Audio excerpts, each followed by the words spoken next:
திரு சோம், இதில் என்னென்னா திரு ஸ்டாலின் அவர்கள் போட்டிருந்த அந்த ட்வீட்டினுடைய பதிவை நான் மீண்டும் ஒரு தடவை சொல்கிறேன். இந்தி திணிப்பை ஏற்க மறக்கூடிய காரணத்துக்காக ஒருங்கிணைந்த கல்வி திட்டத்தின் கீழே வரக்கூடிய நிதியை கூட வரக்கல, அங்கே அநீதி இழைக்கப்படுது. தங்கள் உரிமைகளை பாதுகாத்து தம் மக்களுக்காக முன்னிற்கக்கூடிய மாநில அரசுகளை தண்டிப்பதுமா இந்தியா வளர்ச்சி பெற முடியாதுன்னு சொல்லிட்டு கூட்டாட்சி தத்துவத்திற்கு கருத்தியலுக்கு மதிப்பளிங்க, உரிய நிதியை விடுவீங்க அப்படின்னு சொல்கிறார். அப்போது அவர் சொல்கிறபடி, திரு ஆவடிக்குமார் சொல்கிறபடி பார்த்தோம்னா, கிராண்ட் ஆல்ரெடி வந்துட்டு இருக்கு அப்படிங்கிறதுல எதை மீன் பண்ண, இப்போ ஜிஎஸ்டின்னு புரிஞ்சுக்கிறதா இல்லை அதில் சமகர சிக்ஷா அபியானுக்குள்ளதான விஷயத்தின்னு புரிஞ்சுக்கிறது? ஆமாம், இப்போ அந்த சமகர சிக்ஷா, ஆமாம், அந்த மாதிரியான திட்டங்களை மட்டுமே இல்லாமல் இன்னும் பல திட்டங்கள்லையும் உரிய நிதி வரலங்கிற ஒரு விமர்சனத்தை வச்சுட்டு தான் இருக்கிறாங்க. நம்ம அதையும் நம்ம பேசுவோம். ஒரு நிமிஷம், அது கிடையாது. அதுக்கு முன்னாடி அண்ணா சொன்னார்ல ஒரு விஷயம், சிகரத்தை தொட்டிடுச்சு நம்ம நாடு, வானத்தை தொட்டுருச்சுன்னு. அதுக்கு ஐயா சில விளக்கங்கள்லாம் சொன்னாங்க. கூடுதலாக ஒரு தகவல், அதாவது இந்தியா தனிநபர் வருமானத்தில் 138வது இடத்துல இருக்கு. உலக வறுமை குறியீடுல 105வது இடத்துல இருக்கு. அப்படிங்கிற ஒரு இமயத்தை தொட்ட தகவலையும் சொல்லிக்கிட்டு அதுக்கப்புறம் நம்ம அந்த விஷயத்துக்கு போவோம். இப்போ இந்தியா வளரலன்றீங்களா? எது நீங்க சொல்றீங்க? இந்தியா வளர்ச்சி அடையலன்னு சொல்றீங்களா? அப்படியே நேரா சொல்லிருங்க. அதாவது நம்ம பார்க்கறது தான் இந்தியான்னு நினைச்சிட்டு இருந்தோம். அது அப்படியே எல்லாருக்கும் புரியுற மாதிரி சொல்லுங்க. எல்லாருக்கும் புரியுற மாதிரி சொல்லுங்க. இந்தியா வளரல, இந்தியாவில் எந்த வளர்ச்சியும் இல்லை. 2014க்கு முன்ன எப்படி இருந்தோமோ அப்படிதான், அதை விட மோசமா இருக்கும்னு சொல்லுங்க. 2014 பதில் சொல்றேன். மோசமா 2014 மிக மோசமாக இருந்து அதுக்கப்புறம் இப்போ அந்த 11 வருடங்களில் வளர்ச்சி அடைஞ்சிருக்குங்கிறது உங்களுடைய பார்வை. உங்களோட பார்வை இல்லை, என்னுடைய பார்வை. என்னன்னா இந்த வந்த தகவலை உங்களுக்கு சொல்றேன், அவ்வளவுதான். நீங்க பேசுறப்ப அதுக்கான விளக்கத்தை நான் கேட்டுக்கிறேன். அடுத்தது இப்ப இந்த இதுக்கு வருவோம். இப்ப இந்த விஷயத்துல நம்ம கவனிக்க வேண்டியது 2 விஷயம் இருக்கு. ஒன்று, ஒன்றியத்தில் இருக்கக்கூடிய பாஜக அரசு தான் ஆட்சி செய்யாத மாநிலங்களுக்கு நிதி ஒதுக்குவதிலும் அவங்களுடைய செயல்பாடுகளை ஆளுநர் மூலமாக இடர்பாடு செய்வதையும் ஒரு பக்கம் நடக்குது. இன்னொரு பக்கம் என்னன்னா, இதே மு.க. ஸ்டாலின் அரசு இப்போ ஜிஎஸ்டி வரியை குறைச்சிருக்கிறாங்க. பால் பொருட்கள் சில இதில் ஜிஎஸ்டி வரி இல்லை, இப்போ சில இதில் குறைச்சிருக்கிறாங்க. ஆனால் அதற்கான விலை குறைப்பை இவர்கள் செய்தார்களா என்றால் இதுவரைக்கும் அதுக்கான அறிவிப்பு இல்லை. ஓகே, இது மாநில அரசு செய்யக்கூடிய தவறு. நம்ம கட்சி சார்பு கிடையாது, சரி தவறு தான், இது தவறு.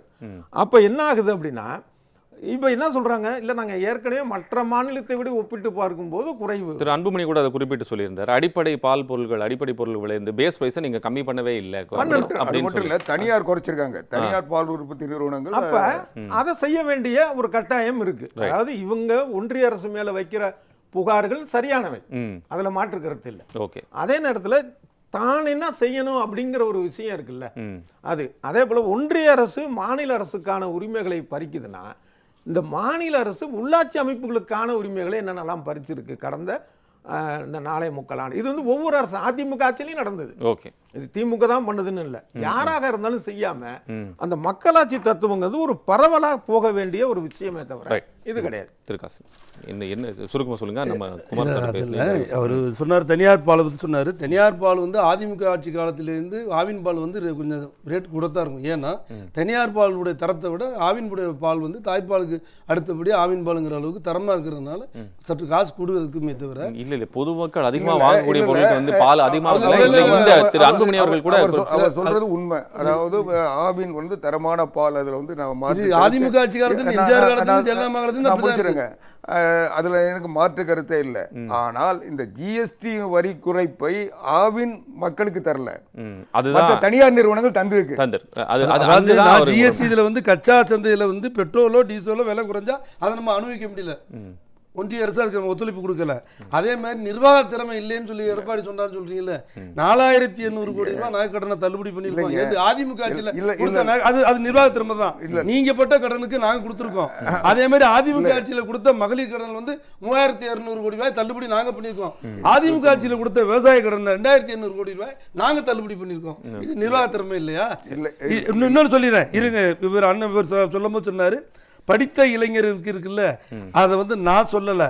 கடந்த ஆண்டு வேலை இழந்தவர்கள் 83% இளைஞர்கள் என்றது ILO, இன்டர்நேஷனல் லேபர் ஆர்கனைசேஷன் சொல்லியிருக்குது. இப்போ நான் சொன்ன புள்ளி வரை எல்லாமே நானா சொன்னதில்லை, ஒன்றிய அரசு சார்ந்து கொடுத்த பட்டியல்.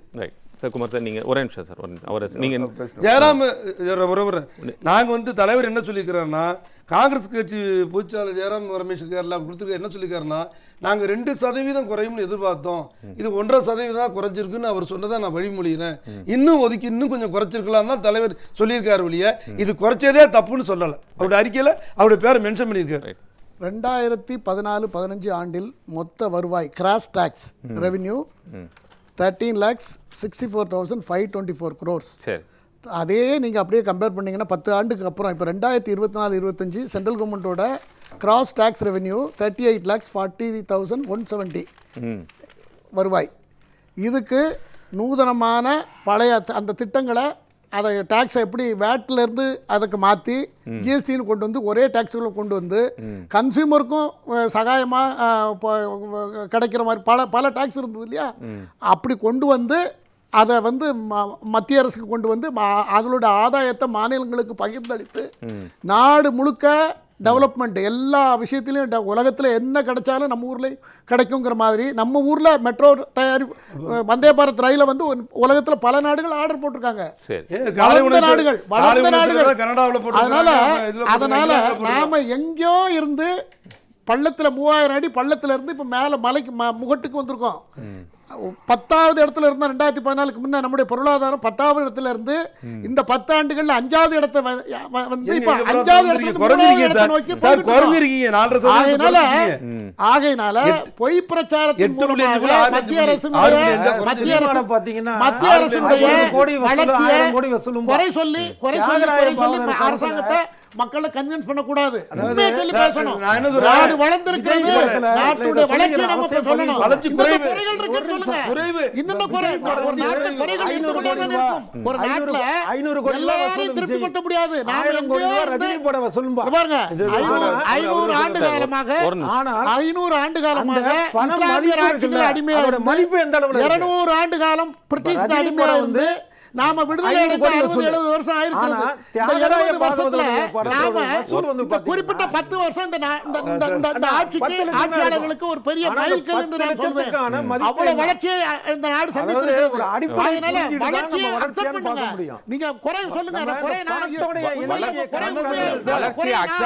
வளர்ச்சி அக்செப்ட் பண்றதுக்கே உங்களுக்கு வந்து முடியல அப்படிங்கறத புரிஞ்சுக்கணும். சார் 4 ஆண்டுல 6 சினிமால பாத்தீங்கன்னா ஒரு சின்ன உதாரணம் சொல்றாங்க. 11 படத்துல வந்து பாத்தீங்கன்னா 500 கோடி வசூலும்பாங்க, ரஜினி படத்துல 600 கோடிம்பாங்க. அதெல்லாம் இதுதான். ஆனா நீங்க 50 வருடத்துக்கு முன்னால 10 லட்சம் வசூலும்பாங்க. அந்த 10 லட்சத்துக்கான மதிப்புன்னு இருக்குல்ல, அந்த 500 கோடி விட அதிகம். நம்ம வெறும் முதலமைச்சராக்கும் போது மோடி எதுக்கு எதிர்த்தாரு? ஜிஎஸ்டி மோடி எதிர்க்காரு. அதுக்குரிய காசுமுத்து மாணிக்கம் சொல்ல சொன்னாரு பெட்ரோலுக்கு வரி விதிப்பு. நான் கேட்குறேன், இங்கே வந்து தமிழ்நாட்டில் என்ன பெட்ரோல் விலை விற்கிது? கர்நாடகாவில் அவங்க காங்கிரஸ் அவங்க கூட்டணி ஆட்சி, கர்நாடகாவில் தமிழ்நாட்டை விட 7 ரூபா குறைவு, பாண்டிச்சேரியில் 9 ரூபா குறைவு. அப்போது நான் இருங்க, அப்போது மத்திய அரசு தான் எல்லா இடத்துக்கும் பெட்ரோல் எல்லாத்தையும் இது ஒன்றுது. ஆனால் மாநில அரசினுடைய வரி விதிப்பு இதில் இருக்கிறதுனால இப்போது ஏன் கர்நாடகாவிலேருந்து 7 ரூபா வித்தியாசம், பாண்டிச்சேரியிலேருந்து 9 ரூபா வித்தியாசம்னா அப்போ இது யாருடைய குறைபாடு?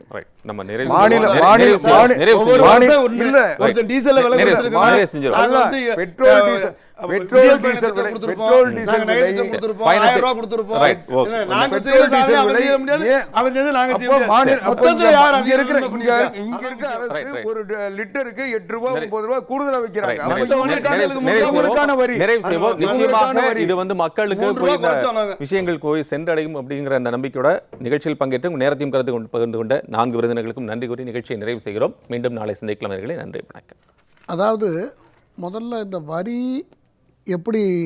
வரியை வந்து எதுக்காக மக்கள் கட்டுறாங்க, அரசாங்கம் எப்படி நடக்கிறது அப்படிங்கிறத நம்ம பார்க்கணும். பிரதமர் மோடி அவர்கள் 2014 பாராளுமன்றத்துக்குள்ளே வரும்பொழுது கான்ஸ்டியூஷனை தொட்டு வணங்கிவிட்டு பாராளுமன்றத்தினுடைய படிக்கட்டையும் தொட்டு வணங்கிவிட்டு அன்றைக்கு ஆற்றின உரை இப்பவும் நீங்கள் நம்ம இணையதளத்தில் இருக்கிறது பார்த்துக்கொள்ளலாம். அவர் அன்றைக்கு சொன்ன வார்த்தை, கொஞ்ச காலம் நீங்கள் மருந்தை தேனோடு கலந்து சாப்பிடுவது போல சாப்பிட போகிறீர்கள். கொஞ்ச காலத்துக்கு நீங்கள் பொறுத்து கொள்ள வேண்டும். நாட்டை மறுநிர்மாணம் செய்யப்பட வேண்டும், அதற்கு பணம் தேவை, அதை நான் செய்ய போகிறேன் என்று சொன்னார்.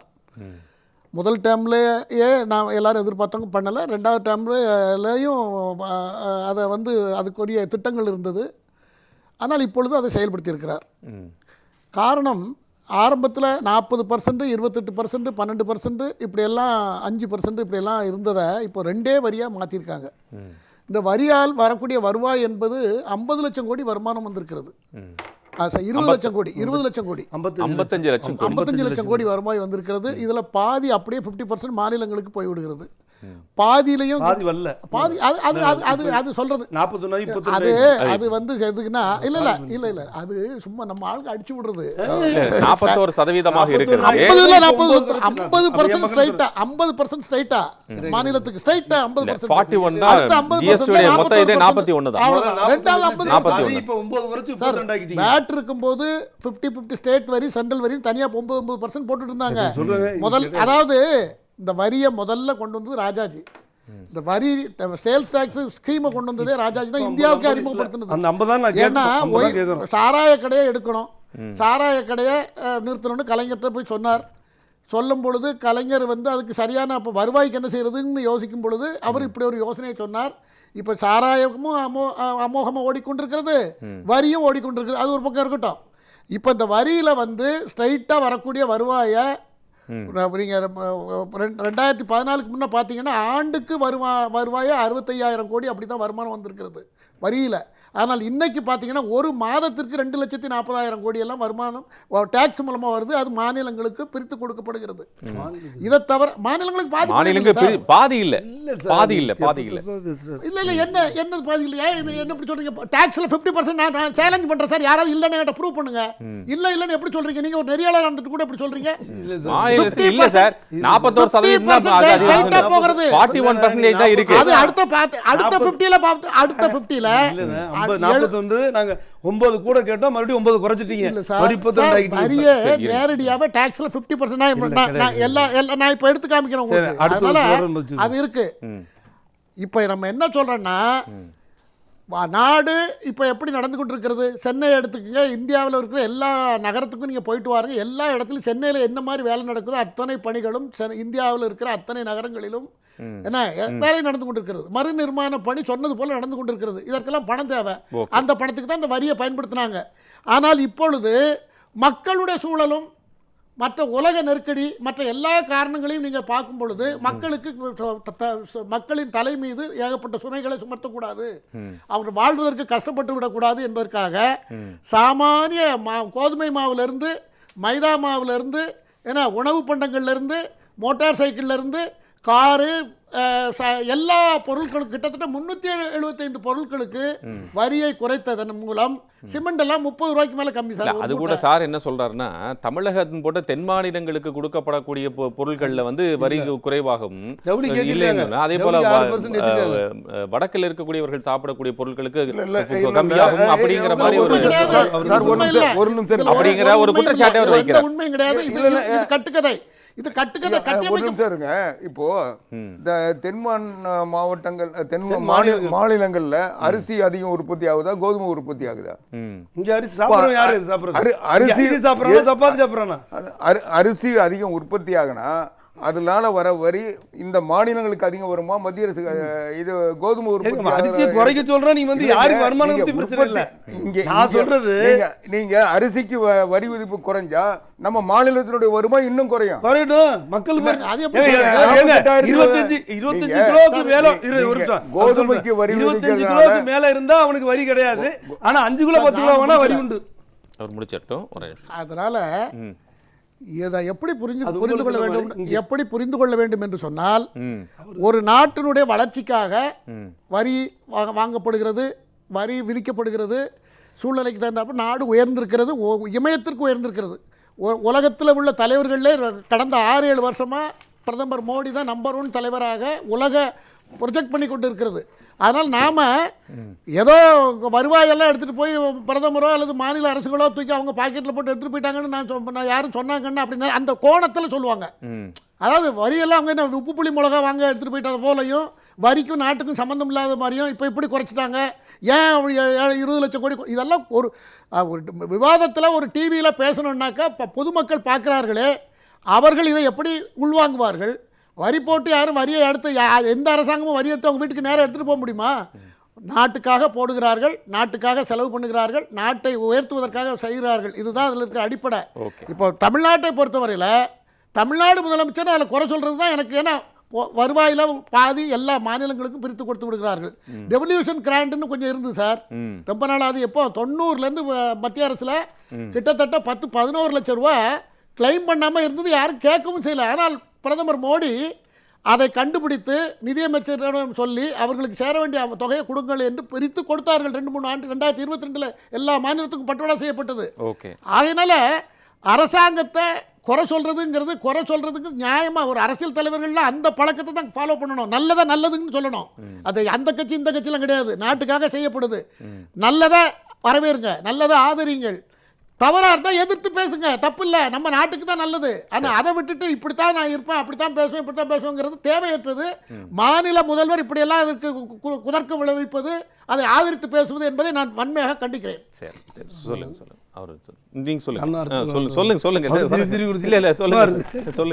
அதாவது ஒரு அண்ணன் பேசும்போது சொன்னாரு, நாடு ரொம்ப செழிப்பா இருக்குனாரு.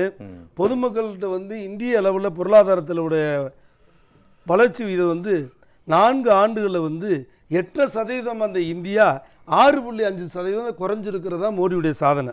ஒன்னாச்சா 2017-18 ஆண்டில் என்ன இந்த 45 ஆண்டு காலம் இல்லாத அளவுக்கு வேலை வாய்ப்பு என்பது 6.1% இன்னும் கொஞ்சம் அதிகமாக கிடைக்காம போயிருக்கு. அதுதான் அவர் செஞ்ச சாதனை. அதே மாதிரி படித்த இளைஞர்கள் 35.2% வேலைவாய்ப்பு இல்லாமல் இருந்தது, இப்போது 65.7% உயர்ந்திருக்கிறது. கடந்த ஆண்டில் மட்டும் வேலை இழந்த இளைஞர்கள் 82%, 83% உயர்ந்திருக்கிறது. இப்போ இவங்க ஏற்றிருக்க காசை குறைச்சிருக்காங்க, நான் இல்லைன்னு சொல்லலை. அந்த காசு குறைச்சதுங்கிறத பற்றி நம்ம தலைவர் என்ன சொன்னார்னா 48,000 கோடி அவர் சொன்ன மாதிரி இழப்பு, அதை தான் நாங்கள் சொல்கிறோம். எங்கள் இழப்பை நீங்கள் தாங்க. எப்படி தாங்கன்னு சொன்னால் எங்களுடைய சதவீதத்தை உங்களுடைய சதவீதத்தோட இதை கூட்டுறது நீங்கள் சொன்னீங்க 41, அதுலேயும் 9 மட்டும் 32 ஆக்கிட்டாங்க. நீங்கள் அந்த 62% குறைச்சிட்டு எங்களை தாங்கன்னு ரிக்வஸ்ட் கேட்குறோம். எப்போ கேட்குறோம்னா இன்னைக்கு கேட்கல, நீண்ட காலமாகவே 50 ஆக்குங்க, 9 உயர்த்தி கொடுங்கன்னு 2 பட்ஜெட்டில் நாங்கள் கேட்டுக்கிட்டே இருக்கிறோம். இன்னைக்கு ஒன்றும் கேட்கல. அதே மாதிரி அவர் சொன்ன மாதிரி 10,000 கோடியே போயிடுச்சு. பணம் என்பது நீங்கள் குறைச்சதில் எங்களுக்கு ஒன்றும் இல்லை. இப்போ நீ ஜவுளிக்கு 12% எதுக்கு 18 ஆக்குனீங்க? அமெரிக்காவில் அதிபர் எடுத்த நடவடிக்கையினால ஜவுளி தொழில் அழிந்து போயிட்டு இருக்கு. அதை காப்பாற்றுறதுக்கு பதிலாக நீங்கள் ஏற்றிருக்கீங்க.